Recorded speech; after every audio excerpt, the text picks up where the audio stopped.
தொடர்ந்து தினம் வரக்கூடிய நியூஸ்ல எப்படி இருக்குன்னா நம்ம டிவிகேவை சார்ந்தே இருக்க தவிர அதை பத்தி தான் எல்லாருமே பரபரப்பா பேசிட்டு இருக்காங்க. நார்த் சைடு என்ன நடக்குதுன்னு சொல்லி நம்ம யாருமே அங்க நடக்கிறத கவனிக்க வேண்டிய அவசியமே இல்லை. ஏன்னா அங்க நடக்கிறது எங்க ஜியோட ஆட்சி, சிறுபான்மையினரின் பாதுகாவலர், கடவுள் அவரோட ஆட்சி நடக்கிற இடத்துல உங்களால அந்த கடவுளோட ஆட்சியில தான் இன்னைக்கு முஸ்லிம்கள் வந்து பக்ரீத் பண்டிகைய ஒரு நிம்மதியா ஒரு சந்தோஷமா கொண்டாட முடியல, விட்டுருவாங்களா, கொண்டாட கூட முடியாத ஒரு நிலை இன்னைக்கு ஏற்பட்டிருக்கு. ஏன்னா நம்மளுக்கு எல்லாருக்குமே தெரியும் பக்ரீத் பண்டிகை அன்று இஸ்லாமியர்கள் என்ன பண்ணுவாங்க, ஒரு ஆடு மாடுகள் ஒட்டகம் உட்பட எல்லா விலங்குகளையும் வந்து அவங்க குர்பானின்றத பலி கொடுக்குற மாதிரி அவங்களோட கடவுளுக்கு கொடுத்து படிச்சு அந்த வர கறிகள் வந்து அவங்க சாப்பிடுவாங்க, பக்கத்து வீடுகள் கொடுப்பாங்க, யாருனே தெரியாத நபர்களுக்கு கொடுத்து ஒரு ஈகை திருநாளாக இதை கொண்டாடுவாங்க. ஸோ இப்படி இருக்கும் பட்சத்துல ஒன்றிய அரசு இஸ்லாமியர்களுக்கு எதிராக ஒரு சட்டம் என்ன கொண்டு வந்திருக்காங்கன்னு பாத்தீங்கன்னா, பக்ரீத் அன்னைக்கு நீங்க வந்து ஆடு மாடுகள் போன்ற எந்த தடை செய்யப்பட்ட விலங்குலாம் நீங்க வெட்டவே கூடாது, நீங்க ஆக மொத்தத்தில் நீங்க மகிழ்ச்சியா இருக்க கூடாதுன்னு சொல்லி ஒரு திட்டத்தை கொண்டு வந்திருக்காங்க. ஆடையும் சேர்த்துக்கிட்டாங்களா? பொதுவா மாட்டுக்கு மட்டும் தான் அரசியல் பண்ணுவாங்க, புதுசா ஆடையை சேர்த்திருக்காங்களா அரசியல்? இந்த வந்து ஒட்டகம்,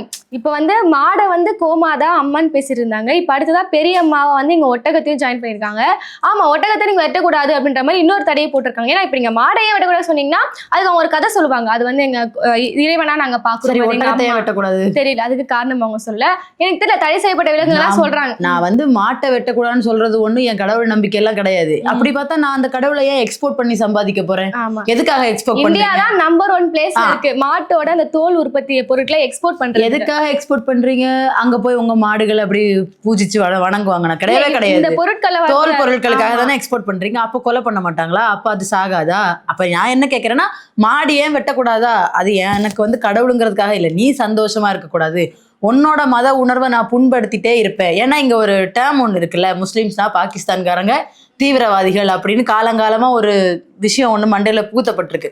அதை இன்னும் மெருகேற்றுற விதமா பாருங்க, நம்ம கடவுளை கொல்றாங்க, வேற எது சொன்னாலும் ஓரளவுக்கு மசிய மாட்டேங்கிறாங்க, அவங்க இங்க தானே இருக்காங்க, நம்ம கூட தானே இருக்காங்க பாவம் அப்படின்னு சொல்லிட்டு விட்டுட்டு போயிடுறாங்க. இப்போ இது கடவுளை வச்சுதான் அரசியலே நடக்குதுங்கிற மாதிரி பாரு, நம்ம கடவுளை வெட்டுறா. இஃப் அது வந்து ஒரு வேளை கடவுளா இருந்தா அது அதை காப்பாத்திக்காதா? அதுவும் ஒரு உணவு சங்கிலியில ஒரு உணவு, ஒரு விலங்குக்கு இன்னொரு விலங்கு உணவாகிற மாதிரி உணவு சங்கிலியில இருக்கிறது. அந்த உணர்வு எல்லாம் கிடையாது. நீங்க சொல்ற மாதிரி எனக்கு நீ சந்தோஷமா இருக்க கூடாது, அவ்வளவுதான். இந்த உணவை வச்சு அரசியல் பண்றாங்கன்றது இந்தியாவில வந்து இது பேசக்கூடிய ஒரு விஷயமாகவே இருக்கு. இன்னைக்கு வந்து இந்த நிலை வந்து தலைகீழாக மாறி இருக்கு. இதுவரையுமே இந்துக்கள் வடநாட்டுல என்ன சொல்லுவாங்கன்னா, மாடுகளை வெட்டக்கூடாது, அதான் ஒரு ரூல்ஸே போடுவாங்க. அதை ஒட்டி என்ன பண்ணுவாங்கன்னா, யார் வீட்டுலனா மாட்டுக்கறி வேகுதா அப்படின்னு அடிச்சு உடைப்பேன். ஒரு நாள் இல்லாம இன்னைக்கு தமிழ்நாட்டுல கூட அது வந்திருக்கு. பட் கொஞ்சம் சாஃப்ட் லான்ச் பண்றாங்க. ஆமா, இந்த இப்ப என்ன சொல்லிருக்காங்கன்னா, வெஸ்ட் பெங்கால ஒரு புரட்சியை பண்ணிருக்காங்க. வங்காள புரட்சி பண்ணது யாரு? இஸ்லாமியர்கள். இஸ்லாமியர்கள் என்ன சொல்லிருக்காங்கன்னா, இல்ல ஓகேப்பா, நீங்க கோமாதாவா உங்க அம்மாவை நீங்களே வச்சுக்கோங்க, நாங்க மாடுகளை வாங்கல, நாங்க வெட்டலன்ற மாதிரி இவங்க சரி சொல்லவோ, இப்ப இந்துக்கள் போராட்டம் பண்றாங்க, நீங்க மாடை வாங்குங்க, நீங்க வெட்டுங்கன்னு சொல்லிட்டு இப்போ அது மாதிரி ஒரு போராட்டம். அந்த வாக்கியத்தை கவனிக்கணும். முஸ்லிம்ஸ் யாரும் மாடுகளை வாங்க மாட்டேங்கிறாங்க, எங்களை மாதிரி இந்து வியாபாரிகள் கஷ்டப்படுறாங்க, ட்ரபிள்ல இருக்காங்க, வீதிக்கு இறங்கி போராட்டம் பண்ற அளவுக்கு வந்துட்டாங்க. இல்ல நீங்க இந்துக்கள் எதற்காக மாடுகளை வளர்க்க வேண்டும்? நீங்க என்ன இல்ல ஒரு கோவில்ல போயிட்டு நீங்க மாடை நிக்க வச்சு நீங்க கோவில கட்ட போறீங்க, நீங்க வளர்க்கும் போதே உங்களோட அந்த நோக்கம் என்னவா இருக்குன்னா, மாடு உங்களுக்கு தெய்வம்னா எதுக்கு கோயில்லாம் கட்டிட்டு, வீட்டுக்கு ஒரு மாடு வளர்த்தா எல்லா வீட்லயும் தெய்வம் இருக்க போது இல்ல, அப்புறம் எதுக்கு தனித்தனியா கோயில்லாம் கட்டிட்டு இருக்கீங்க? அப்ப இவங்க வளர்க்கும் போதே என்ன ஒரு நோக்கத்தோட வளர்ப்பாங்கன்னா, வியாபார நோக்கம். ஆமா, இந்த மாடு வளர்ந்துரும், கண்ணுக்குட்டி மாடா வளர்ந்த அப்புறம் நம்ம சந்தையில போய் வித்துடலாம், பால் கறக்கும், அது ஒரு பக்கம் இருக்கும். இந்த தோல் பொருட்களுக்காக விற்கிறீங்க, இந்த மாதிரி இறைச்சி அடுத்து பக்ரீத் திருநாள்லாம் வரும்போது இன்னொரு மதத்தை சார்ந்தவங்க வாங்கிதான் உங்க வாழ்வாதாரமே நடக்குது. உங்களுக்கு உங்க காசுக்காக அவங்க அதை வாங்கவும் செய்யணும், உங்க மத அரசியலுக்காக அவங்கள அதை வெட்டி கொண்டாடவும் விட மாட்டீங்க சந்தோஷமா. அப்ப அவங்க என்னதான் பண்ணணும்? இப்ப அவங்க இறங்கி அடிச்சிட்டாங்க, சரி ஓகே நான் ஆடு வெட்டிக்கிறேன், கோழி வெட்டிக்கிறேன், உன்னோட கோமாதா உன்னோட தெய்வம்னா நீனே வச்சுக்கோன்றாங்க. அப்போ உங்களால அதை தாங்க முடியல. உங்களுக்கு காசுக்குன்னு வரும்போது ஒரு மாதிரி நடந்துக்கிறீங்க, உங்க அரசியல் உங்க ஆன்மீகம் உங்க மதத்தை தூக்கி நிறுத்தணும்னு வரும்போது ஒரு மாதிரி நடந்துக்கிறீங்க. இப்ப இன்னும் ஒரு படி மேல போய் என்ன பண்ணிட்டு ஆரம்பிச்சிட்டாங்கன்னா, இப்ப ட்ரெயின் நகர் சொல்லிட்டு ஒரு பகுதி இருக்கு, நம்ம டெல்லி சைடு பாத்தீங்கன்னா மகாராஷ்டிரா சைடு நினைக்கிறேன், அந்த இடத்துல வந்து ஒரு அபார்ட்மெண்ட்ல இஸ்லாமியர்கள் இருக்கிறாங்க. நாளைக்கு வந்து பக்ரீத்னா இன்னைக்கு என்ன பண்ணுவாங்கன்னா, அவங்க பலி கொடுக்க வேண்டிய ஆடுகளை வந்து ஒரு இடத்துல வந்து கட்டி வச்சிருப்பாங்க. இப்படி இருக்கும் இந்த சூழ்நிலையில வந்து அங்க இருக்கக்கூடிய பஜ்ரங் தள் அமைப்பு, அதாவது இந்த சங்கி அமைப்பு என்ன பண்ணிருக்காங்க, போயிட்டு நீங்க எப்படி இந்த மாதிரி பலி எல்லாம் கொடுக்க கூடாது, இஸ்லாமியர்கள் அகற்றுங்கன்னு சொல்லி ரூல்ஸ் போடவோ காவல்துறையும் அதுக்கு வந்து அவங்க உடந்தையா இருந்து அதை ரிமூவ் பண்ண சொல்லியிருக்காங்க. இப்படி இருக்கிறதால நீங்க மட்டும் தான் ஆடு கொண்டு வந்து இங்க வைப்பீங்களா? நான் என்ன பண்றேன், பன்றியை கொண்டு வரேன் அப்படின்ற மாதிரி. ஓ, நீ உனக்கு எது பிரச்சனையோ அதை நான் அந்த இடத்துல பண்ணுவேன், அப்ப நீ அங்க இருந்து கலைஞ்சு இல்ல போயிருவ. பிரச்சனை இல்ல. என்னைக்காவது ஏதாவது ஒரு இஸ்லாமியர்கள் இந்தியால இருக்கக்கூடிய இந்துக்களை போயிட்டு நீ பன்றி இறைச்சி சாப்பிடாத அப்படின்னு சொல்லியிருக்காங்களா? சொன்னதே கிடையாது. நீங்க வேணா போயிட்டு நீ மாட்டு இறைச்சியை சாப்பிடக்கூடாது, நீ மாட்டை வெட்டக்கூடாது மாதிரி நீங்க ஒரு உணவை வச்சு ஒரு அரசியல் பண்றீங்க. எப்பயாவது ஒரு இஸ்லாமியர்கள் அதை பண்ணிருக்காங்களா? இவங்க என்ன பண்ணிருக்காங்கன்னா, அந்த கூட்டத்துல அவங்களோட அந்த கொண்டாட்டத்தை கெடுக்கணுன்றதுக்காக ஒரு பன்றியை வச்சுட்டு ஒரு சங்கி எடுத்துட்டு ஓடுறாப்ல, அதை காவல்துறை தடுக்க பாக்குறாங்க. சோ உங்களுக்கு வந்து ஒரு அருவருப்பான ஒரு விஷயம். நீங்க வந்து நீங்க உணவா உட்கொள்ள மாட்டீங்க, நீங்க அதை பார்க்கவே மாட்டீங்க. அதனால உங்களோட கொண்டாட்டத்தை நான் கெடுக்கிறேன்னு சொல்லிட்டு எவ்வளவு ஒரு மோசமான ஒரு விஷயத்த அவங்க பண்ணிருக்காங்க. இதுக்கு முன்னாடியுமே இந்த மாதிரி நடந்தது. அதாவது பக்ரீத் இந்த மாதிரி திருநாள் வரும்போது தொழுகிற இடத்துல பிரச்சனை பண்றது, தொழக்கூடாதுன்னு சொல்றது, கரெக்டா அந்த திருவிழா அந்த விழா வர்ற அன்னைக்கு இறைச்சி கடைகள்லாம் மூடணும்னு சொல்றது, இந்த மாதிரி விஷயம் நம்ம ஜி அவர்கள் தொடர்ந்து பண்ணிட்டே இருக்காங்க. இன்னும் ஒரு படி மேல போய் என்ன பண்ணிருக்காங்கன்னா, இப்போ நீங்க ஒரு ஹிந்து, நான் ஒரு முஸ்லீம் வச்சுக்கோங்களேன், நீங்க என்ன வெறுப்பேத்துக்காக என் வீட்டுக்கு முன்னாடி வந்து பன்றியோட போட்டோ வைக்கிறது, ஆமா ஒரு பன்றியை வந்து வீட்டுக்கு வழியை கட்டி வைக்கிறது. இப்ப நான் வெளியே வரேன்னா நீங்க அந்த பன்றியை பார்த்து ஒரு முஸ்லீம் பெயரை சொல்லி கூப்பிடுறது, அப்துல் சுல்தான் அப்படின்னு சொல்லிட்டு ஏதோ ஒரு முஸ்லீம் பெயரை வச்சு அவங்க முன்னாடி கூப்பிட்டு வெறுப்பேத்துறது. நான் இன்னொரு கிளிப் பார்த்தேன், ஒரு பில்டிங்ல வந்து ஒரு பேனரே தொங்கிட்டு இருக்காங்க, இந்த பன்றியை வந்து மிகப்பெரிய ஒரு சாமியாக வச்சு போட்டிருக்காங்க. இஸ்லாமிய வீடுகள் முன்னாடியே போட்டிருக்காங்க. ஏன்னு கேட்டீங்கன்னா அது என்னோட தெய்வம் அப்படின்ற மாதிரி வேறு இஸ்லாமியர்களை சீண்டக்கூடிய வேலைகளை தொடர்ந்து வடநாட்டுல பண்ணிட்டு இருக்காங்க. அப்படி நீங்க இவ்வளவு குடைச்சல் கொடுத்தாலுமே ஓகே, நீங்க சொல்ற நாங்க ஏத்துக்கிறோம்னு சொன்னாலுமே அவங்க போராட்டம் பண்றாங்க. நீங்க வாங்கிதான் ஆகணும். சரி, நாங்க வாங்கினாலும் பிரச்சனை இல்லை. வாங்கி அவங்க வளர்க்கணுமா? அவங்களுக்கு அதுக்கான தேவை என்ன இருக்கு? நீங்க என்ன சொல்றீங்க, வெட்டக்கூடாது. அவங்க அதை வாங்குறதே அவங்களோட திருவிழாவை கொண்டாடுறதுக்காக தான். வாங்கி என்ன பண்ணணும்? வெட்டவும் கூடாது. ஆனா உங்களுக்கு காசு வேணும்னா உங்ககிட்ட இருந்து வாங்கவும் செய்யணும். நீ வாங்கினாலும் நான் ஒன்னு அடிப்பேன், வாங்குறனால நீ வந்து ஏழை இந்து வியாபாரிகளை ஒடுக்குறேன்னு நான் போராட்டம் பண்ணுவேன். இப்ப சிறுபான்மையினர்களா இந்த நாட்டுல அவங்க இருக்கலாமா, இருக்கக்கூடாதா? இல்ல, இந்த மதச்சார்பற்ற அரசுன்னு சொல்லிக்கக்கூடிய மோடி அவர்கள் இதுக்கு என்ன ஆக்ஷன் எடுத்தாங்க? இப்ப மேற்கு வங்கத்துல யார் ரூலிங் பார்ட்டி? பிஜேபி தானே இருக்கிறாங்க. இது வரைக்கும் மேற்கு வங்கத்துல இப்படி நடந்தது இல்லையே, இதுதானே முதல் முறை நடந்ததுல. உள்ள கொஞ்சம் இருந்துக்கலாம் வச்சுக்கோங்களேன். ஏன்னா அங்க இருக்க சங்கிகள் எப்பயுமே சங்கிகளா தான் இருப்பாங்க. ஆனா இவ்வளவு பெரிய விஷயம் நடக்குது, ஒரு சட்டமே கொண்டு வராங்கன்றப்போ என்ன நடவடிக்கையை ஒன்றிய அரசு எடுத்தாங்க? ஏன்னா அவங்க ரூலிங் பார்ட்டியாவும் அவங்க இருக்காங்க.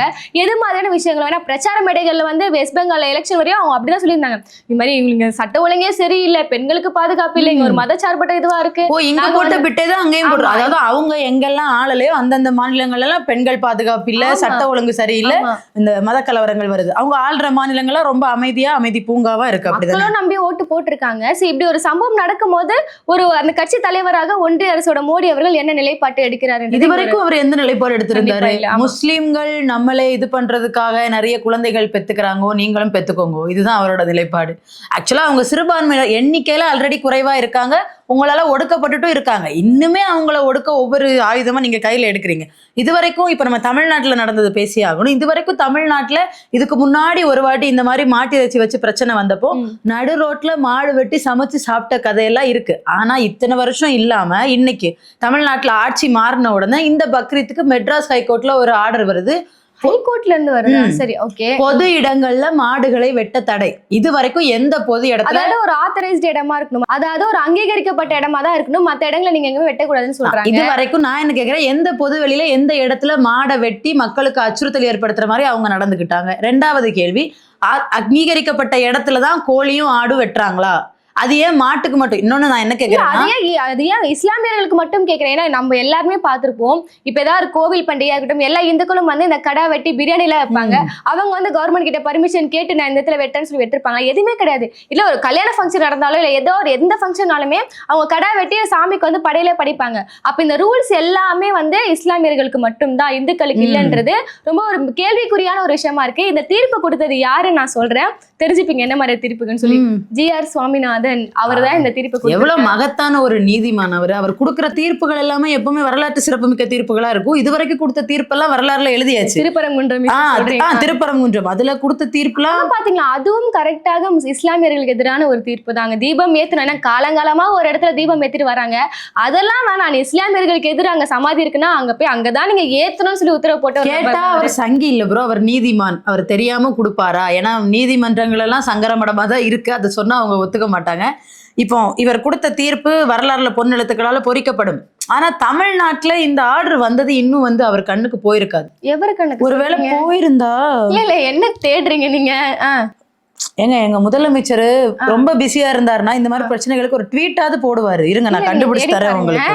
அப்படி ஒரு ட்வீட்டே இருக்காது. நான் அந்த விஷயம் அவருக்கு போனாலும் எதுவுமே பேச மாட்டாரு. ஏன்னா ஆனா அவர் பாத்தீங்கன்னா சிறுபான்மைக்கான ஒரு அரசு அப்படின்ற மாதிரி தன்னை அவரே வந்து விளம்பரப்படுத்திக் கொள்வாரு. ஏங்க நீங்க இஸ்லாமியருக்கு எதிராக அவர் பேசுவாரா, இஸ்லாமியருக்கு ஆதரவா பேசுவாரான்ற மாதிரி நீங்க கேக்குறீங்க. அவரோட சொந்த மதத்தை சார்ந்த கிறிஸ்தவர்கள் கிறிஸ்துமஸ் அன்னைக்கு டெல்லியில என்ன அட்டுழியம் பண்ணா நம்ம பாத்துக்கலாம். அவங்களை கொண்டாட விடாம சர்ச்சுகளை அடிச்சு நொறுக்கி அந்த கிறிஸ்துமஸ் பொருட்களை கூட விற்க விடாம பண்ணாங்க. அப்ப கூட ஒரு வாய் மாண்புமிகு ஜோசப் விஜய் அவர்கள் வாய் திறக்கல. ஏன்னா அப்ப என்கிட்ட அதிகாரம் இல்ல. இப்ப நான் முதலமைச்சர் ஆயிட்டேன், அத ஒரு கோரிக்கை வைக்கிற இடத்துலயாவது நான் இருக்கேன், தட்டி கேட்கிற இடத்துல நான் இருக்கேன்னு ஏதாவது அறிக்கை விட்டுருப்பாரு. எதுவும் விடலையா? டெல்லி போயிட்டு வந்தாரு. இந்த விஷயம் கொஞ்சம் காதுல விழுந்திருக்குமா அப்படின்னு நம்மளுக்கு தெரியல. பாத்து வந்திருப்பாரு. மோடிஜியை பார்த்த சந்தோஷத்துல வேற எதுவும் அவருக்கு தெரிஞ்சிருக்காது. அப்ப மொத்தமா பாத்தீங்கன்னா இஸ்லாமியர்களுக்கு எதிராக ஒரு விஷயம் நடக்குதுன்னா அதுக்கும் பேச மாட்டாரு. கிறிஸ்தவர்கள் அதாவது சிறுபான்மையினருக்கு எதிராக என்ன நடந்தாலும் நான் பேச மாட்டேன். ஆனா ரம்ஜான் வந்தா அங்க போய் கஞ்சி குடிப்பேன். கிறிஸ்டியன்ஸ் கிட்ட ஓட்டு கேட்க போனா கழுத்துல ஜெபமாலை போட்டு போய் அந்தோனியார் கோயில முட்டி போட்டு நடப்பேன். ஆனா அவங்களுக்கு ஒரு பிரச்சனைனா நான் வாய் திறக்க மாட்டேன். ஆனா அவங்களுக்கும் இந்த ஸ்டண்ட் எல்லாம் போதுமானதா இருக்கு. ஜெபமாலை போட்டுக்கிறதும் முட்டி போட்டு நடக்கிறதும் ரம்ஜான் வந்தா போய் நோன்பு கஞ்சி குடிக்கிறதும் அவங்களுக்கும் போதும். அவங்க எனக்கு ஓட்டு போட்டுருவாங்க. இல்ல அவரோட சொந்த படங்கள்லயே இஸ்லாமியர்களை எப்படி ஒரு பயங்கரவாதிகளா காட்டுறாரு. கடைசி அதுவே அவங்களுக்கு புரியும். இதுவும் அதுவே அவங்களுக்கு புரிய மாட்டேங்குது. துப்பாக்கியில அவங்கள முஸ்லிம்ஸ் தீவிரவாதிகளா காட்டினதுக்கு அப்புறம் கண்டனங்கள் வலுத்தப்போ அவங்க அப்பா ஒரு வார்த்தை சொன்னாரு, இது அடுத்த படத்துல விஜய் முஸ்லிமா நடிப்பாருன்னு. நீங்க முஸ்லிமா நடிச்சிருக்காரா? ஏதோ ஒரு படத்துல கூட நடிக்கல. நீ நடிச்சிருக்காரா?